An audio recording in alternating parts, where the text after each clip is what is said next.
for putting this amazing conference together.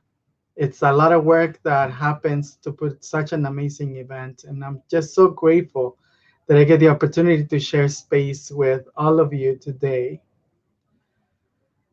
It is important for us to recognize that this type of spaces are created for us to not just acknowledge one another and acknowledge the work that we're doing, but also acknowledge the work that needs to happen in order for us to better the livelihood of all of our peoples. The session that we are going to have following my remarks, it's a session that is going to not just open our hearts and our minds, but really understand that we live in a society that has been created based on racism, and it is through the work that we all do that will change the landscape of all of our peoples. We at the Trans-Latino Coalition, as it was mentioned, we started in 2009 to ensure that there was a voice for members of our community who are trans, Latina, inmigrantes, and who live in the United States. And the work that we do, it's multidimensional. We don't just do work from the bottom up or from the top down. We do the work in the multiplicity of ways. We currently have a dropping space, a multi-purpose, multi-center space in Los Angeles that has a dropping space that unfortunately right now is closed because of the pandemic. We provide legal services. We have a transitional housing program. We have anti-violence project. We do workforce development. We do reentry services for our people. But we also do policy because we understand that influencing the political sphere is important for all of us to influence and change the way policy has been made and the way legislation has also been made. And what is important for us as an organization is to really change the landscape of all of our peoples. And so, it's important for us to also understand that the work that we do as an organization and the work that we do it doesn't happen in silos, right? It is through collaborations that we all can change the landscape of all our people. And so my task for all of you is to do two things. One, that through the session that we're going to have, that we are able to open our minds and our hearts, and that we are able to do the work that needs to happen in order to transform our society. And two, for us not to continue to be complacent. As we know, we are experiencing a global pandemic, and particularly people of color, Black, Indigenous, Latinx, and other people of color are the ones who have been the most impacted. And trans people are not the exception to that. And so if we are able to really demand what needs to happen and also work to dismantle the institutions that have for centuries marginalized and oppressed our people, we can transform our society. And so I leave you with a beautiful and amazing people who are going to deliver not just a great message, but are going to deliver truth and are going to speak truth to power. And so please understand that through our camaraderies, we can transform the world and we can transform the institutions to continue to marginalize us. So please be well, take care of yourselves, and continue to push for all of us to have a better world. Thank you so much. Be well and have a beautiful session. Bye-bye. Thank you so much, Bambi, and thank you for the crucial work that you do to empower our Latinx and trans community. So welcome everyone to BIPOC Futures. This is a fireside chat with Noni Session and Karina Gould. My name is Carrie Malsby-Lute. For those people that are just joining us, I'm the director of the Center for Transformative Action here at Mills College and a guest of unceded Ohlone territory. I'm honored to be in conversation with these visionary leaders. I would like to introduce you to our closing speakers. Karina Gould is the tribal spokesperson for the Confederated Villages of Lisjan Ohlone, born and raised in her ancestral homeland, the Ohlone territory of Huchian. She is the mother of 3 and grandmother of 4. Karina has worked on preserving and protecting the ancient burial sites of her ancestors throughout the Bay Area for decades. She is a co-founder, co-director of the Sigorte Land Trust. Noni Session is a cultural anthropologist and the executive director of the East Bay Permanent Real Estate Cooperative. This cooperative supports BIPOC and allied communities to finance, purchase, occupy, and steward collectively owned land and housing. As an Oakland native, Noni's diverse formative academic and professional background contributes to her unique approach to economic development.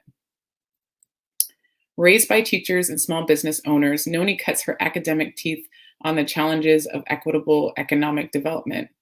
As a Fulbright Hays Fellow, she studied international humanitarian strategies for developing communities globally. Upon completing her doctoral work, she helped found several small-scale collective civic action networks. After a run for city council, where she garnered more than 43% of the District 3 vote, Noni saw a clear path to ameliorating resource disparities in her West Oakland community, building more cooperative networks and galvanizing opportunities for collective economic action. I want to welcome Noni and Karina to the stage.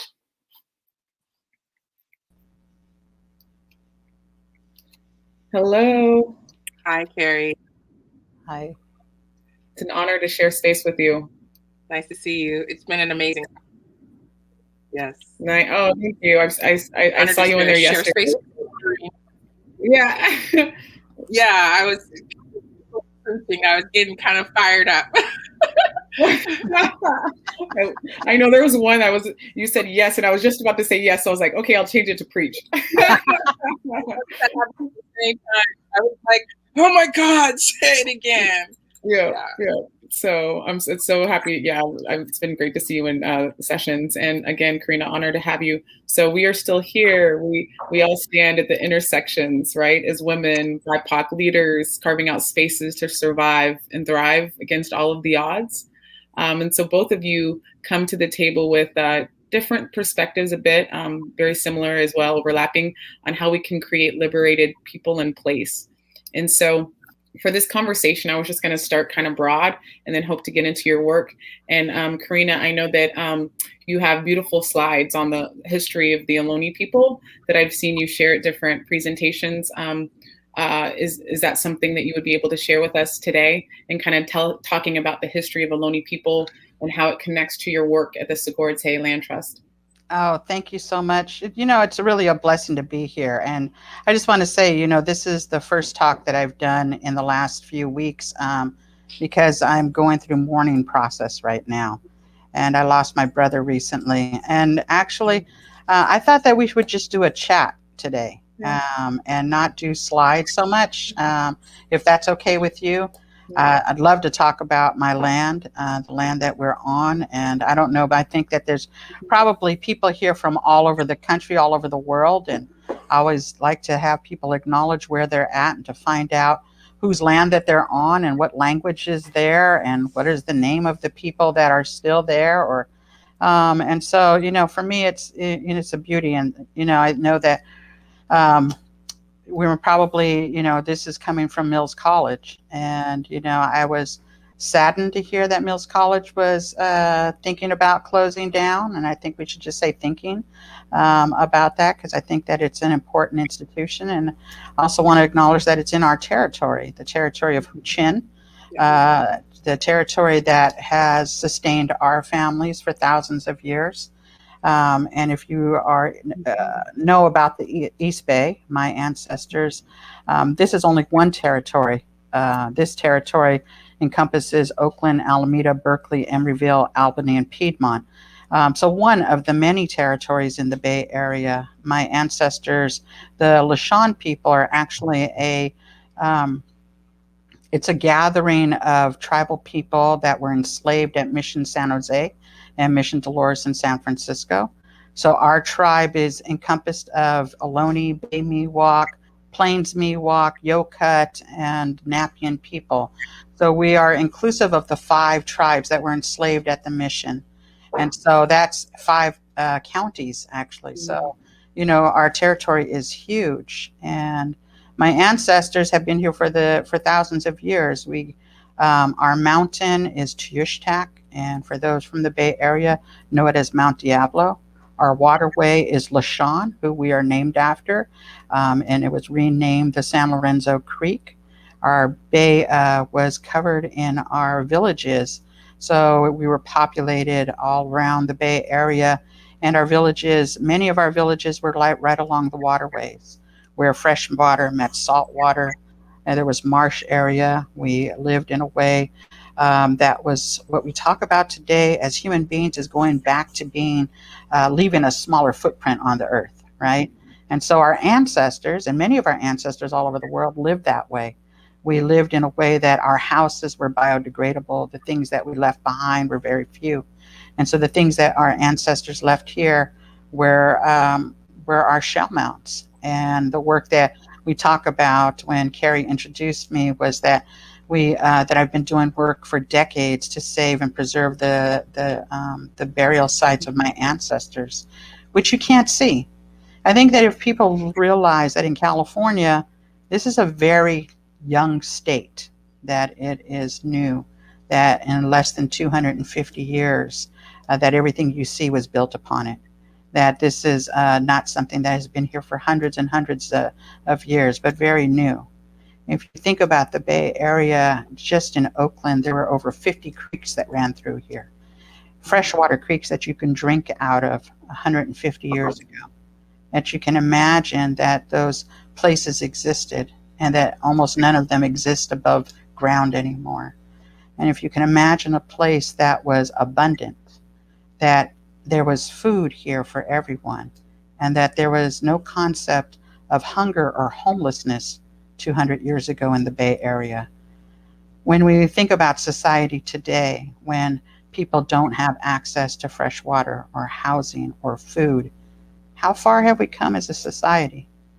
My ancestors had these ways, and I always remember this story that my nephew told me a couple of years ago. We were coming back from doing an opening in Santa Cruz, and we're coming back to Oakland to do a talk, and we were, as we were driving, he says, Auntie, I know songs from all over the country, all these Native songs, and in the middle of the country, the songs from the Native people, they sing, and the songs are about ancestors, creator, have pity on me. I need your help. We need food and warmth. And because in the middle of the country, there's snow and harsh times, right? And there's this difficulty that happens. But in the Bay Area, this was a place of an abundance. And so our songs are different here.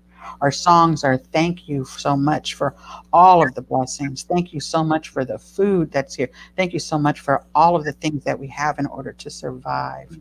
And in a very short amount of time, Ohlone people had that whole idea changed drastically with the ideas of Western colonization. We were colonized by Spaniards first, with the mission churches coming from San Diego up to a little bit farther than where we're at today in the Bay Area, up to Solano. And there was 21 of those missions. The first 9 was started by Junipero Serra. My ancestors were enslaved in 2 of those that he created, Mission San Jose and Mission Dolores. And slavery is never talked about in California as a native thing that happened. And once the missions closed, after this drastic change in the way that we had to learn a different religion, we had to speak a different language, we had to stop doing our ceremonial things, our connection to the land began to sever because of this colonization. There was, if you can imagine, a violence that people could never fathom, rape and killing and beating of people that was never fathomed on this land before, happened in a very short amount of time. Diseases and hunger happened here, and that had never happened before. And so you can imagine we're sitting in a pandemic today. That this was a pandemic that happened for 100 years, I would say. That this change, this constant cruelty that happened here. And then those 99 years happened in Mexico, won its independence from Spain, and the army, the people in the army were given huge swaths of land. So where we sit today in the East Bay, those what we call Huichin was given to the Peralta family. And we hear Peralta all over the Bay Area still today, Peralta colleges and all of these things that are Peralta House, Peralta hospitals. There's all things named after Peralta. But what happened to our people? Our people went from being slaves for the missions to being enslaved on these ranchos here in the Bay Area. And then there was the Mexican-American War, and so the land was stolen a third time. So nowhere along this line was there land that was given by the Ohlone people to any of these people that came onto our lands. And so the land was stolen the third time, this time by America through the winning of that war. And instead of creating treaties like America had with Native people across the country, it was about extermination laws in the state of California. And so what many people don't realize is that the state of California was built on killing Native people, and backed by federal dollars, 1.7 million, claiming $5 a head and 25 cents an ear for Native people. It was legal to hunt Native people. They created vagrancy laws where slavery was okay as long as it was a Native person, because a Native person could not speak against a white man in the court of law. And so this had been the history of our people, that were taken off of the streets and in front of a justice and was given away to ranchers and to miners. As long as they could feed and clothe them, they could have them for free for 25 to 40 years. They would kill the adults in villages. So began the desecration and the separation of family and kinship by selling off little girls for $300 and little boys for $180. And so this is the history of California that people don't get in their history books and don't get taught in school. And still we survived. And, I like to think about that we are beginning to thrive, that the languages are coming back, and that the caretaking of the lands and standing in our rightful places in our own territories, and to begin to imagine what this world would look like if we went back just 80 years, and how we could take back our lands in a way that would actually clean the airs and the waters, that we could actually have abundance in the Bay Area, where we could wipe away hunger and homelessness again, as it had always been here.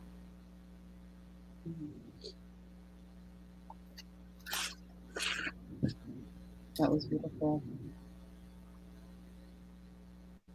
Thank you so much for sharing that very expansive history. And we're sorry, about your morning as well. And I thank you for coming today to share with us. It means so much. Thanks, Carrie. So, Noni, I know you also have a powerful history, going back a few generations, which now, comparing it to people that have been here forever, it seems like a much shorter period of time. But for this modern time, this modern Black time, it's quite a bit. So I'd love for you to talk to us about your history as a third generation West Oaklander, and how it manifests in your work at the East Bay Permanent Real Estate Cooperative.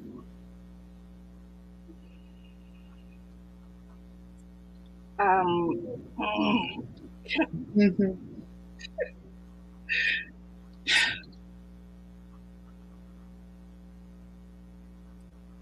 I want to start first by saying to Karina, and I think I may have told you this in passing once before, how much I appreciated a very early moment in the founding of the East Bay Permanent Real Estate Cooperative, where I saw you guys' little hand card in a cafe that said, pay your land tax, which I thought in and of itself was radical to say, there's a cost to this, all of this, and help us recoup what we have lost due to your presence here, all of us. But inside the little hand card was a sort of a graphic drawing. I don't know if it was a linoleum cut or something like that, but it had the like chevron stacks in the background with the toxic smoke flowing from them. In the foreground were the mounds and the traditional houses. And I was like, it was what I'm thanking you for is tapping into my deeper imagination, my sort of like reconstituted remembrance of where we are. And I had a friend at the time who lived in the Richmond Hills, and we were sitting on their back porch, and I was looking out at the bay, and I was like, that's the picture in the Segorite card. And I said to, I was sitting there with my daughter, and I said, look at all those houses out there. Can you imagine that actually all was native land and people were like living their lives and minding their business and catching fish and chilling and working and laughing and all the things humans do. We don't have to get graphic. And it really sort of solidified as a third generation West Oaklander and a little kid of the most underserved and underprivileged. My family had a certain amount of privilege, having been here. My grandmother, a nurse, and my grandfather working for the railroad, and my father, the kid that made it good. Like, you know, he went semi-pro, and then we had a grocery store, the only grocery store that's a grocery store. And so I sort of got to skip around West Oakland as if it was my playground, while most of us were in deep struggle, at least from the 80s forward after the crack epidemic and the market crash. And we were on the tail end of all of the eminent domain and displacement and the municipal neglect. We were like headed toward the peak. Then the Loma Prieta earthquake, where the Cypress Freeway fell, the double decker, and then this racialized displacement took off. Although it had been in works for quite some time, with Jerry Brown's vision, which you can look back to a Wall Street Journal article, I think in 1989, where he really laid out a blueprint for rapid racialized displacement. But skipping around West Oakland as a little kid, like imagining that there are watersheds underneath the ground, and like, ooh, maybe one day I'll write a story about how somebody ripped up the ground and the watersheds brought all the birds back and all the animals back. And then somehow, as we were founding E.B. Craig and really trying to surface the narrative, is when I ran across that hand card. And it really, like, literally filtered through me as watersheds do, and like sort of like birthed some gold in my imagination. And at our recent funders briefing, we began with Talib Kweli's Ballad of the Black Gold. And I was trying to figure out how to open this to sort of displace it from this corporate comfort that investing in our communities is doing us some sort of favor.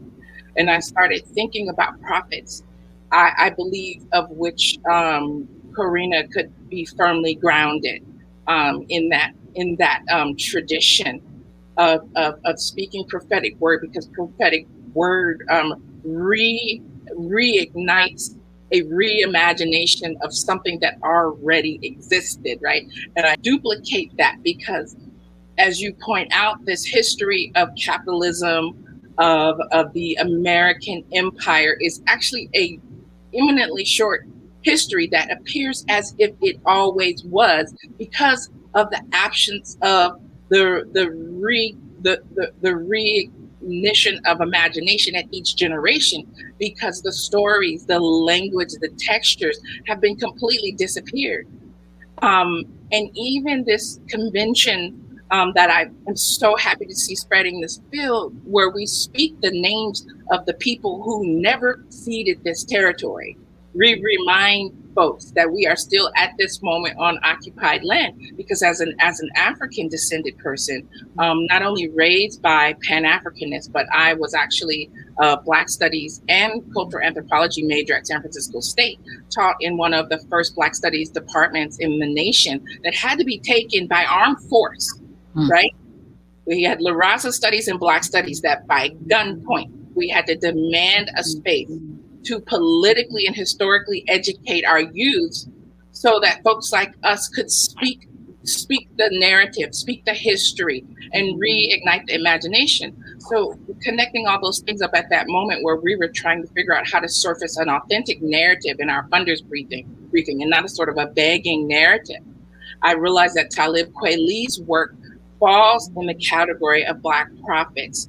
And as I was trying to figure out how to open this up, I'm like, so whose imagination are we going to live in? That of the prophet or the profiteer, right? Because when we look at the way that our city has moved since about the 1969 redevelopment plan, but really accelerated under Jerry Brown, it is the profiteers, the commercial developers who have been allowed to lead the directions, the futures of our city, right, of our region. Folks who have never walked out on the pavement and stepped over a rickety old Black man while headed toward their $50 brunch. How are those people writing our site-specific plan? So my history of, having kind of a crotchety dad who went around and pointed at all the new things and said, look at how crappy that is, look what they're doing over there. And a mother who was a small business owner dealing with licensing and pointing out to me on a regular basis how Black small business owners were closed out of opportunity in the very city which they had grounded themselves, arrived as labor population, and built this economy. And then at this point being sort of discarded as if we no longer have a use in terms of the demands of the transfer of an economy from a heavy economy to a service economy, and now to a tech economy. So we're just sort of scooted over as a version of desperation. In one of your panels yesterday, Kat Taylor said something very salient, that desperation is expensive for all of us, right? But it keeps those in power because then they become an object lesson to the rest of us, like stay in line, beg for these little peanuts around the edges, and you won't be like the old rickety old man on the sidewalk. Instead, if we ask ourselves, what new imagination can we demand for ourselves, right? Like June Grant pointed out that West Oakland is at a critical nexus for the whole region, right? The peninsula, the South Bay, hecking San Francisco. And while they've moved goods and services through our region for 30 years, and our children have experienced the highest levels of undereducation, underemployment, the highest levels of asthma, and adverse reactions to us being treated as a space for production while not being treated as producers, people who own their means of labor and deserve the excess capital that comes from the means of labor. While all that's happened, our city leaders have moved on to a new body of prioritized people, none of whom live, work, or have a future here. So the connection I'm making between my childhood history of seeing this place as my home and my playground, and my formative education really informing me of the political flows of power and symbolism, and how that changes what people perceive as their life perception, and how that led into E.B. Pratt was this accidental political campaign that I ran. And when we approached the last sitting council person and many of the other leaders about why our cities look like this, what they often said to us is that they couldn't do anything about the market. They abdicate power to the market at every turn. But it is a fiction that the market is a moral device. It is run by people advancing their interests. So E.B. Pratt chose to contest not only the market, but to contest the conventions of the market and how we approach our demand for the ways that you come into our city, the way you invest in our city, and who must be the leaders of these acquisitions and these transformations we make. And again, I'll return to Karina's work. One of the core innovations that led us was planting justice, turning land back over to the Ohlone. Like, this is not a favor. This is not charity, right? This is resistance to land theft through this fictitious, invisible hand of the market. You can always abdicate power and say, this is the way it is. We're all here. We must deal with it. Or you can choose to live inside of your own imagination that's been formed for ourselves and by ourselves and choose another pathway. The gentrification is not a foregone conclusion. It appears to be so when we attend to the dominant narrative. But how about we re-narrativize, as I'm so gratefully following the Ohlone in that effort to speak our names, to revive our truths and our imaginations and our stories. Thank you, Noni. I love that connection. It's powerful. Karina, I love that you used the word thrive. Is something that, it's one of my favorite words, and actually my next question was, what does your vision for a thriving Indigenous future look like? And also, you can expand on, what does that future also look like, incorporating guests like ourselves, after speaking more towards the future of your people and what that, can look like. And I know you are doing a lot of work to make that, to actualize that. So you could tap into that as well. Yeah, thank you. That's a great question. Thank you, Noni, for all of that. Really just kind of brought it back to, what are we looking at when we're just looking at Oakland, right? I always think of, what are we looking at when we're looking at Oakland? I got to participate in this conference, gathering together at Occidental. Oh gosh, I can't remember. It's up in Occidental, but there was a bunch of us from the East Bay that talked about what does it look like in 100 years in Oakland, right? What does it look like to be in Oakland in 100 years? And, so we all came up with all of these different ideas. We were broken up and so began to think about what does it look like in Oakland? We're still talking about land as a commodity. Right now, we're still talking about it as something that you can buy and sell. And as an Indigenous person, as an Indigenous woman who grew up, that is not our belief system. We've taken ourselves as human beings outside of that circle, right? We believe that we are more important than anything else that was created.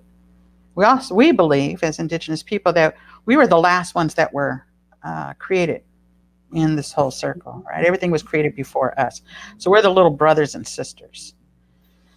And when we, as the little brothers and sisters, took ourselves outside of creation, that circle of creation, we all believed that we were better, and then we messed up everything else for everything else that was created here in a very short time. And I look at this time of pandemic when we've sat down as human beings, that first part of the pandemic when we were all on sit time, as I call it. And when we were on sit time, our Mother Earth began to heal herself in a very short time. The waters began to clear. The air became fresher. There were things that were happening in the earth that actually showed that she could help and heal herself without us bugging her. And so I began to look at those things and what does that look like in terms of our relationship to this earth and what we have done and how we're supposed to be on this earth, right?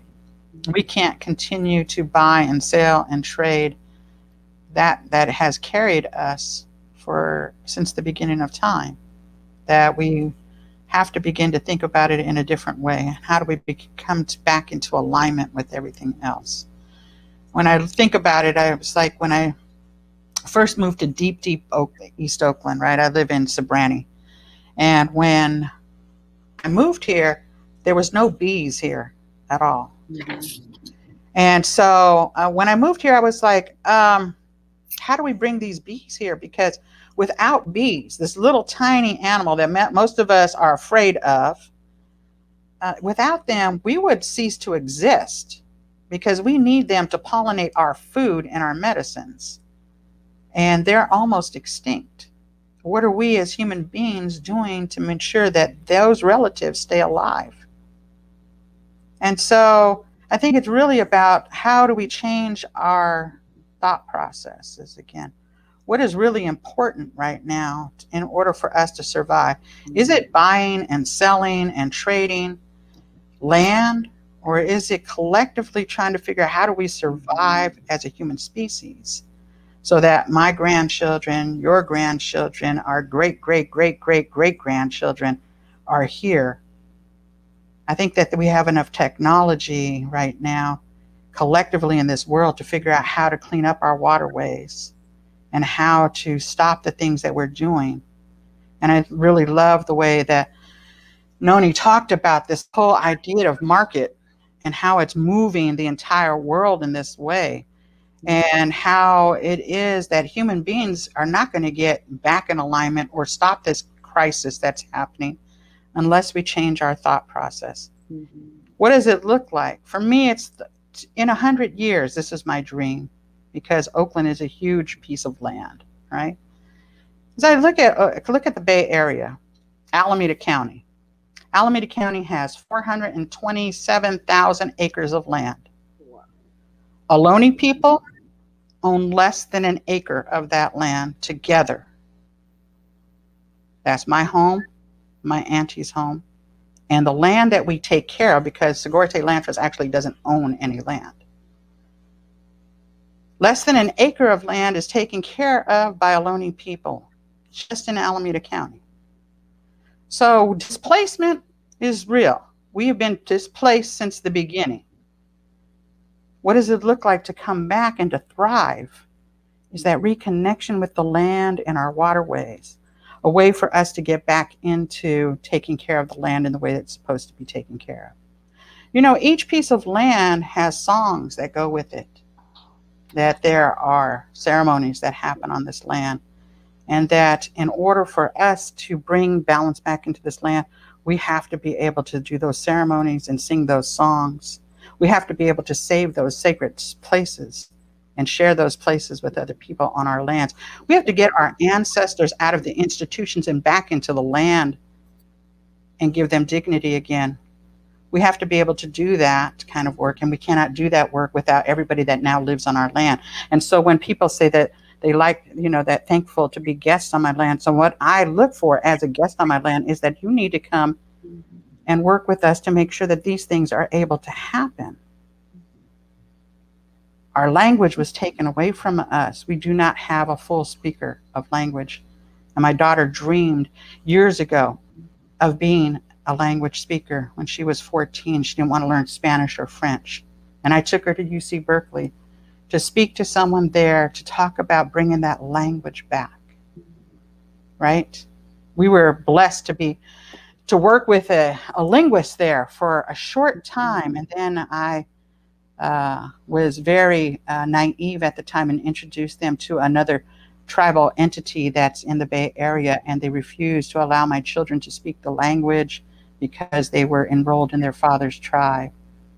And so we took back our power, and my daughter is the language carrier for our tribe and is teaching my grandchildren that language, and teaching through the beauty of Zoom and other kinds of platforms. We're able to do this language for people all over the country that are tribal members.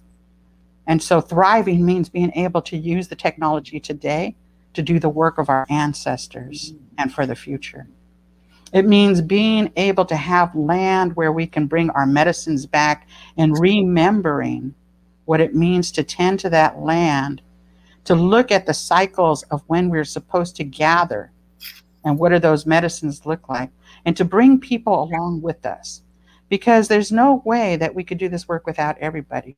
When that land was given back to us on 105th Avenue, what we call LaShawn, because the crazy thing about that piece of land is that it's a half-mile walk from my house. And I didn't even know about PJ before when I lived here.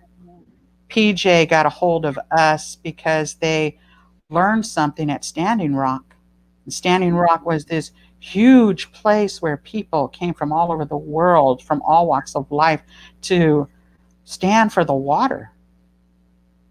And they did that together. And what a beautiful movement that was.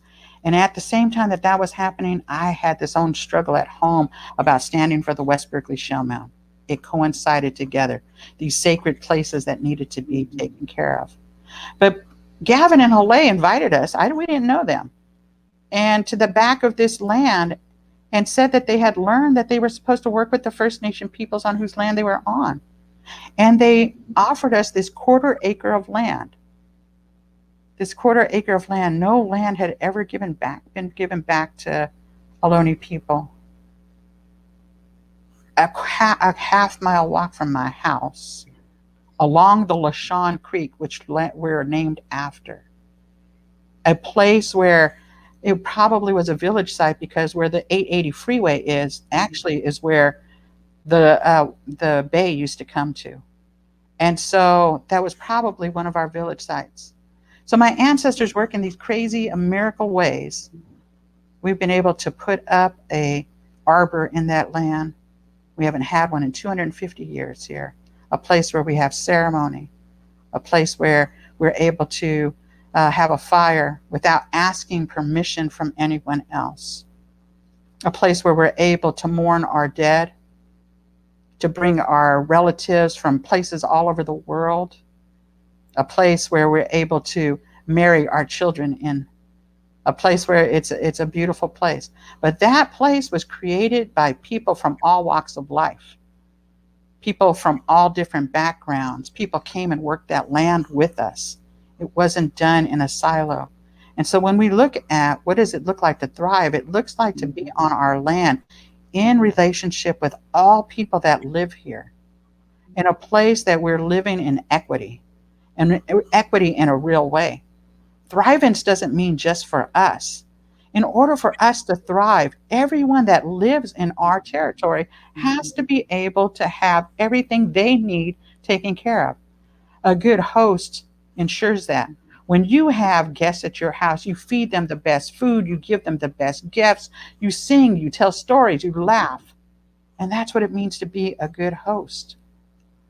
And so we need good guests, because if good guests don't come and do that work with us, then we can't do it alone, and we can't thrive. And I'm probably taking up too much time. No, it's perfect. All yours.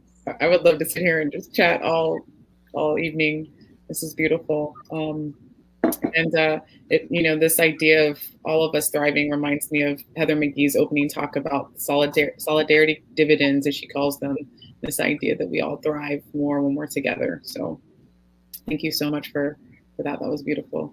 And Noni, I would love for you to also, really speak to that. What does this thriving world look like for Black folks, centering Black folks and BIPOC, really all of it, but in particular? What is this future creative exercise 100 years from now? Well, I guess from my take, there are some pieces that need to be in place to get us there, right?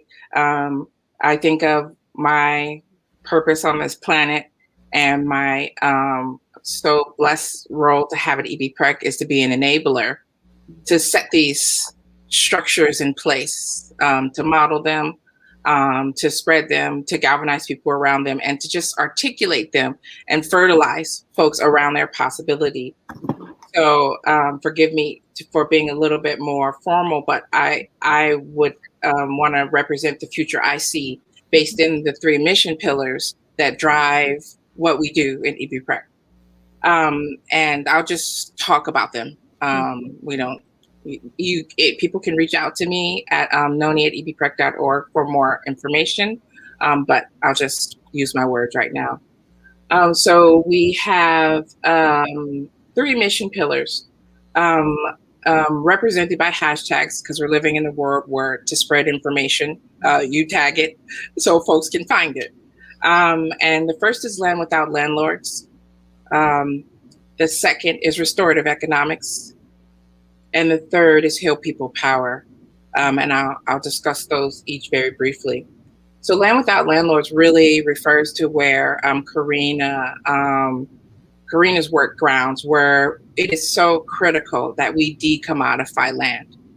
You don't know how to behave appropriately toward what land does for community, for our futures, for healing, for daily economic production. And I mean social economics, not just capitalist production. If you only can understand the land as a static object with absolute boundaries that is a zero-sum game for a limited amount of people. Mm-hmm. You have to understand it as a key member of the human relationship, and you have to treat it like you would treat someone with whom you value that relationship. And one of the things it gives back when it's permanent, when it's co-stewarded, is that it gives stability, so then that communities have time and space to build out their futures together. It becomes the well that you can go back to generation after generation to dip into for culture. If every month, week, or year, as landless peoples have had to do in empire for so long, you have to pick up your bags and move, you don't have time to think about your stories or your language or your history or your identity or your gender. You're just on straight survival. It's a critical part. Restorative economics, really inspired and generated and fertilized by Nwaka Agbo, who was one of your speakers, but also to me, I again position her in the range of prophetic speech that really began to clarify my imagination around what it is, the task that is in front of us as communities, rebuilding ourselves from this disassembly brought on by capitalist production and the conventions of the so-called financial market, right? And so restorative economics recognizes that we've been dispossessed of more than things like a hard asset, the land, the housing. We've been dispossessed of all of the sort of intangible criticals around which culture moves, identity moves, relationships, a voice in the conversation, civic and social empowerment, right? Like there are all these things we need to do to effectively govern ourselves, to heal historically, to gather people in a place for a conversation, to make a collective decision, which are things that really affect the durability of community-led endeavors, of community in general. One of the reasons our organizations spring up with so much hope and vision and future, then fall apart so quickly, are because of these other assets, if you will, that are also stolen from us when we're underserved and undereducated and isolated and repeatedly wounded through capitalistic violence, through social violence, through linguistic violence, all of those things, right? I mean, weakens and we're risk averse because of that. So and that for us, that grounds in this concept of heal people power, because this whole nonprofit industrial complex, all of these CDFIs, mission line and lenders, banks, anyone you talk to will certainly be able to deliver an impactful mission statement built on the backs of serving the most underserved. But when you step inside of their organization, when you look at how they use capital violently, June Grant also landed on this when she was discussing the way that people use greening language to talk about ADUs, but really it's actually very coercive the way they cause the capital to be used in these so-called regenerative projects, where that heal people power fully acknowledges that to move through this thing that some call just transition, that we have to reorient our collective lens on how we share power, how we deploy power. When we create new organizations, are we passing on the same learned hierarchical command style Western power practices as set us up in this position in the first place? These new regenerative leaders we elect, what kind of power sharing are they doing? What kind of information sharing? To heal our social and racial wounds among one another, we have to not be essentially white people writ small. We have to be who we were. We have to be something completely new and something completely old at the same time. And it takes radical experimentation, and it takes time and self-forgiveness and other forgiveness. And so Heal People Power is really taking into account that this is going to be very messy for us. This is not going to be some neat structural adjustment where some expert comes in and tells you to monocrop and then puts you in debt for the next 100 years. This is something completely new. And this is an experiment in our future. I love that. It actually also brought to mind, and I love that you're quoting from people that have spoken earlier today and yesterday, and connecting those dots as well. But Carolyn Johnson from Black Cultural Zone, and her conversation said that she doesn't want to recreate Black billionaires and Black multimillionaires. Like, that's not about equity, right? We need a system that's different than that. So very much so. So we only have, let's see here, a little over 5 minutes, and I have time for one more question. So, one of the interesting things is Heather McGee talks about, looking at data and linking public government divestment, right? When people started not trusting the government, they stopped taking, they stopped funding public institutions, right? And public benefit items, that it was a move towards privatization that she was linking with racism.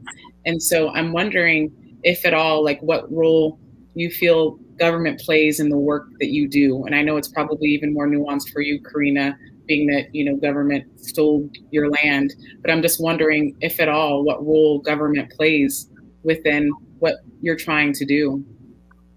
Is kind of like looking at government as also a collective of people, right? And some people might say that we should demand more for our government so it funds these public institutions and these aren't privatized. So I'm just kind of, again, wondering if that comes up in your work, either of yours.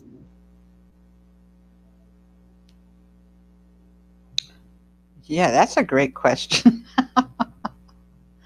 I think it needs to fall, and we need to start all over again. And I'll just say that. I mean, the United States government was, started on, killing us off and enslaving other people, and, white supremacy and heteropatriarchy and Christianity, and it's all got us to this place where I don't think it fits anymore. I think that capitalism needs to die, and that there needs to be something rebirthed. And if we want to rebirth this earth in a way that's going to heal, like Noni was talking about, that it's going to be messy, and we're going to have to figure out together collectively how we're going to survive and create some new form, if you want to use the word government, if you want to figure out a new way of being, in order for us to thrive. I think that we can't continuously look at a government structure that has been hell bent on destroying people in the margins, and have looked away as people get gunned down and as people continuously are being pitted against each other, as a way of saving us. And I think that that's why E.B. Perk and Segurite Land Trust exists, because it's outside of those norms that we're thinking about all the time for someone to save us. We have to take it in our own hands to save ourselves. And so that's going to look differently. Now, how does government work inside of us? The only way that we could do this is to use a mechanism in which they've created in order to get land returned back to a tribe that is non-existent according to them, that we are not federally recognized. I mean, people who have been here for thousands of years to not be recognized by the government is a violence every single day. When we talk about the history and the way it's taught, we talk about a genocide that is continuous. It's a white paper genocide that talks about us in the past. And so I think that, we need to question all of those things. We need to change it. We need to have these conversations. We need to dream about a different way of being on this land together in order for us to thrive. And that doesn't necessarily mean that we're going to be asking this government to save us, or that we need to figure out ways to save ourselves. Beautiful. Thank you. Noni, I don't know if you want to answer it, or we could also end.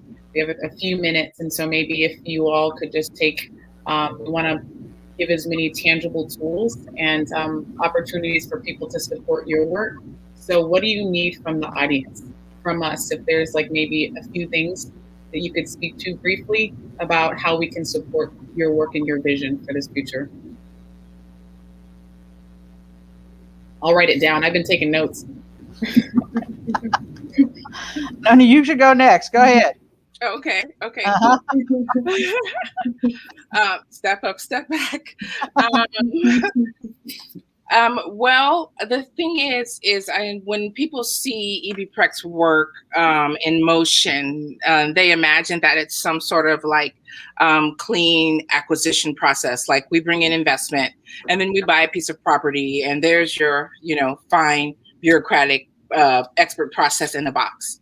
And all they need is the 1.5% investment in our acquisition projects, which we are currently in the middle of a capital raise for our next commercial acquisition, where we'll be bringing 3 commercial footprints to the market for Black arts at 50% of market rate, and 3 below market rate residential units to it for 7th Street. So we're trying to revitalize a corridor in historic West Oakland.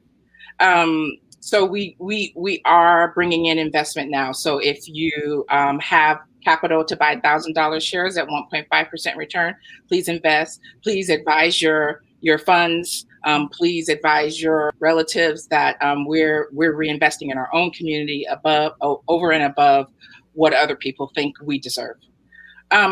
Also, though, to get our projects there, there's a whole front load of work that we do, organizing our community members around visioning a project to the point where we can take it into development, the development of the project, the shopping it around to larger pots of capital for the full acquisition, the organizing of foundations and philanthropic high net worth individuals to start to understand what it looks like to reinvest in our communities outside of this extractive nonprofit industrial complex. How do you build wealth without continuing to tie our arms behind our back for donor needs? So all of that works on a philanthropic budget. So if folks want to donate to the work we do to prepare our communities and prepare the organization to get to the acquisition, we also are a fiscally sponsored project, and you can donate through Sustainable Economies Law Center or directly on our website. Other than that, share the words, spread this vision to your neighbors. There are projects like ours popping up all over the nation. And the critical part is not one organization can be the bottleneck. We have to share this, and so that it can manifest in all of its versions, so we can all bring our communities back to a vision that serves us together. All right, thank you so much. And how about for you, Karina? Yeah, thank you. Thank you, Noni. Thank you for your good work. It's amazing. I think that, on the same lines, we are doing this work because it's necessary, and and the work is not just for a small group of people. It's actually for everybody that lives here and works in our land now. And I think that, Shu'umi is a great way of doing that. Shu'umi is a gift in our language. That's what it means in our language. Shu'umi, we called it a tax, and we hate that word, but everybody understands what tax means. And so we use that. But, there are because of that work that we've doing, the first work actually started up with the Wyandotte people. They got a piece of land and an island returned to them, and of course it was trashed, and they had no way of cleaning it up. So, Seven Generation Fund actually started a tax up there for them, and we asked for permission to use it. Now there's Duwamish Real Rent in the Northwest, and Matahatta Fund in New York, and the Tongva people in LA are thinking about doing something similar. And so that I think that it's a really good way of people engaging in the places where they work and play and live by working with the indigenous people and supporting the work that's happening. That's a great way of doing it. And many of people may know about hashtag land back, and that's not something that's a joke. Give the land back. And so, there are churches that have tons of land. There are organizations and institutions. If Mills College is going to go under, give the land back. It's one of our traditional village sites, and so that's not something that's just like a fun thing to say. As Indigenous people all over the country, it's about giving the land back so that we can do the work that we need to do in order to heal from the historical traumas and actually build ourselves so that we can thrive and everyone around us can do the same thing. And so, it's a beautiful idea. I'm working with all of these young people that are amazing artists and amazing workers of the land and are living in the Bay Area where it's the highest to live. And so our own staff people are having, housing security issues, and we don't have any housing with Segurite Land Trust. And so, the land that we usually get asked to take care of is land that we can take care of and can't build on. And so land back is a real thing. We need some land to build villages for people to live in, for places that people can begin to dream so they can breathe again and not have this thing over their head. And so that's a dream as well. Show up at the West Berkeley Shell Mound when we put a call out, protect and preserve the sacred sites of our ancestors on this land, stand side by side with us and hold the lines when we need them. And look at our website. We have amazing things, and it's actually a living website. People are on it every week, and they are changing it and moving it. And there are new pictures up. Follow us on Instagram and Facebook, and come to our event, Seeding Hope, and listen to those, and become partners with us, and come and work the land and plant some stuff and heal through digging your hands in the ground with us. Thank you so much. I can't wait to visit you and meet you in person and come and work the land. Yes. Yeah. So thank you so much, Noni and Karina. You all are really inspiring everyone to think about how we could collectively build wealth. And for folks that want to give land back, I'm so happy that that's being done. And thank you so much for sharing your wisdom, Karina, with us and coming despite your mourning. Thank you so much. Thank you. Thank you.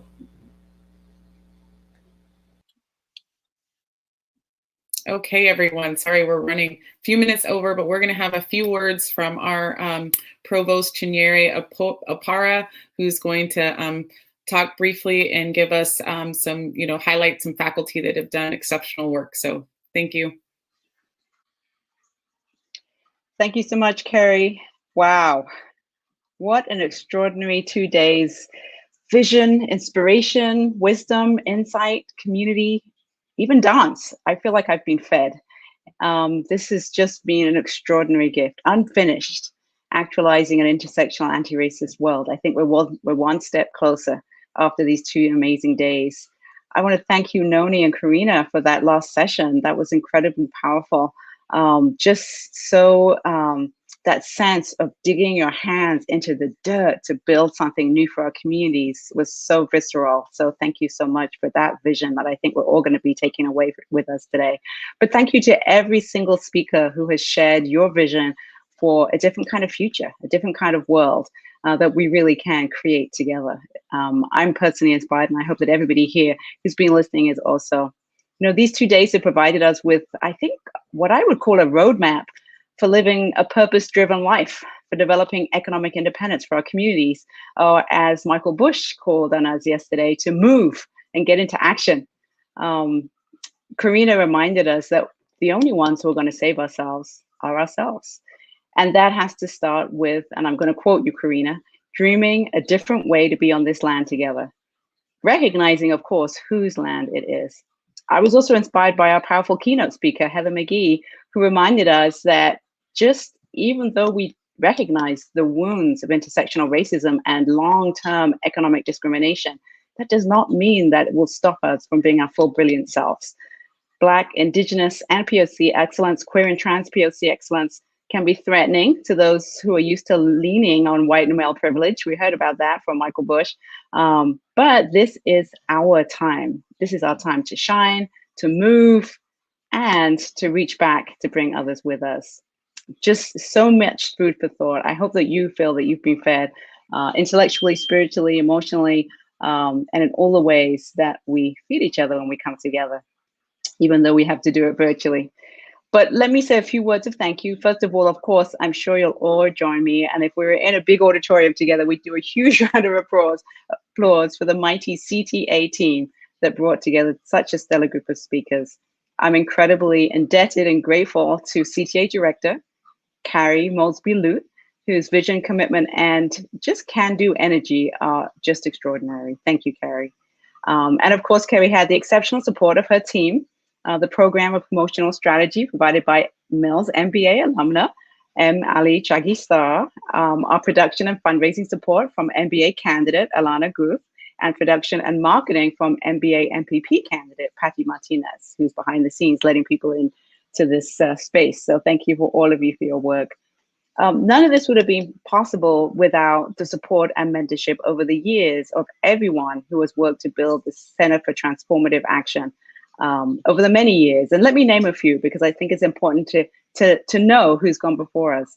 I think about Darcel Lar, our previous CTA director, Naima McQueen, Mika Weisbush, Dagny Brown, Sasha Brown, as well as our current faculty advisors, Kate Carnuccina, Dean Kate Carnuccina, Amy Danino, and Seth Barad.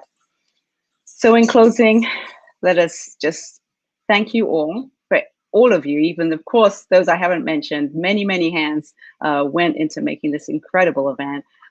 Thank you all deeply. And I want to celebrate the legacy of the CTA and the importance of its trajectory going forward into the future.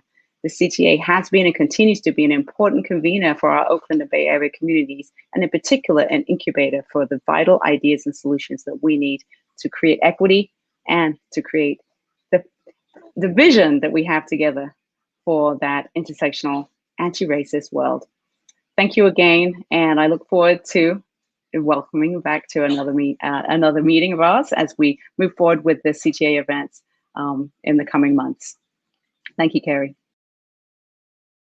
Thank you, Chinyere. And everyone, we're about to start dancing. You only have to hear me say a few more things. So we're so grateful for all of you who have joined us and stayed the whole time. The attendees of this conference, we know you are up to very important things, so we appreciate your time. We all have a place in this movement for equitable communities. It takes a lot of work, but there's many ways that you can get involved.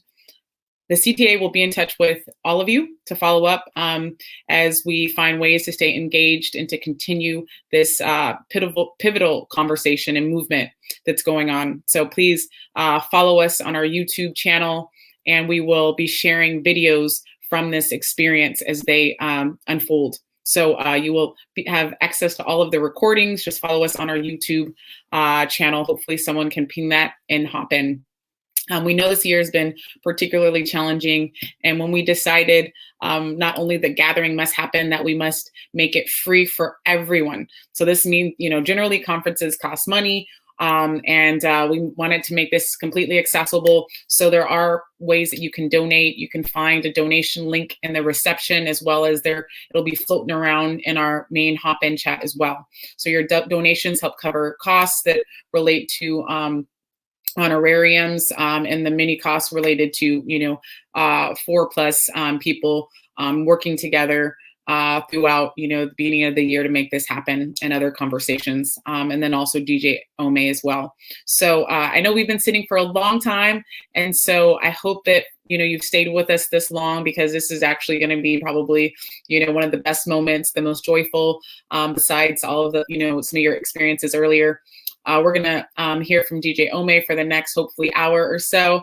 And yes, thank you all so much for coming and spending 2 days with us. And I hope that you connected with someone and made new friends. We are going to enable the network. You know, the networking feature has been enabled all day, but we do hope that you will hit the network button, connect with someone, dance with DJ Ome, go back and forth, and please stay in touch, open our emails, and follow our YouTube station. Thank you so much, everyone. Take care. Thank you, Carrie, and thank you for the CTA staff for everything. All right, you survived day 2. Now it's time to network or dance or just kick it, in your house. Put the music on, get to cooking, hanging out with your family, or folding clothes, whatever you got going on. If you haven't already, take some time to meet someone new or connect with a friend. To network, hit the network tab, and you will be connected with another attendee who is also interested in connecting. Or you can stay here with me, get down with me, chat with me in the chat if you'd like to. Remember, it's not selfish to love yourself, take care of yourself, and to make your happiness a priority. It's necessary. Life is all about balance. You don't always need to be getting stuff done. You can kick it here with me. Don't search inside man, but you don't get the goal. Cause fossil fuels keep paying you, doesn't weigh on you at all. That's right. What side are you on?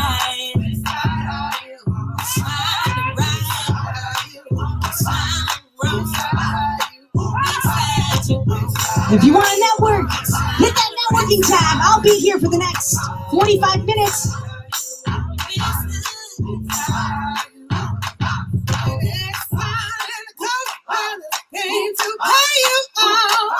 You took $100,000, doesn't weigh on you at all. Tell them inside you.